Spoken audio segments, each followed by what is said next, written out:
अस्सलाम वालेकुम। 13 जनवरी 2024 बरोज हफ्ता माशाल्लाह से ऑरेंज का इनक्यूबेटर है 64 एक्स वाला। इसका रिव्यू करने का मुझे टाइम नहीं मिला है। इंशाल्लाह ताला कल बरोज इतवार संडे को इसका रिव्यू करूंगा डेट के साथ। माशाल्लाह हैदर भाई आए हैं, बहुत अच्छे इंसान और माशाल्लाह मेरे साथ तकरीबन 3 से 4 दिन हो गए हैं। 3 से 4 दिन से मेरे रास्ते में थे। इन्होंने बाकी चीज़ें भी देखी हैं माशाल्लाह, लेकिन जो इनकी अपनी पसंद है ऑरेंज है, क्योंकि आपको पता है कि ऑरेंज का रिजल्ट इस टाइम वो बीट कर रहा है मार्केट के अंदर।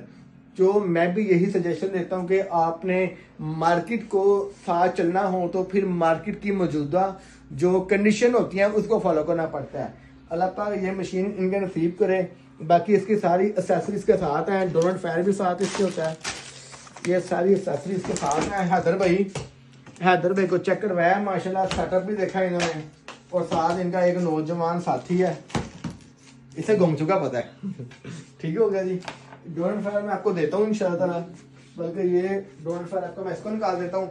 नंबर नोट कर लें 0304 दफा 444 911। रिपीट करता हूँ 0304 दफा 444 911 और लोकेशन लाहौर मनावा GT रोड। जज़ाकल्लाह।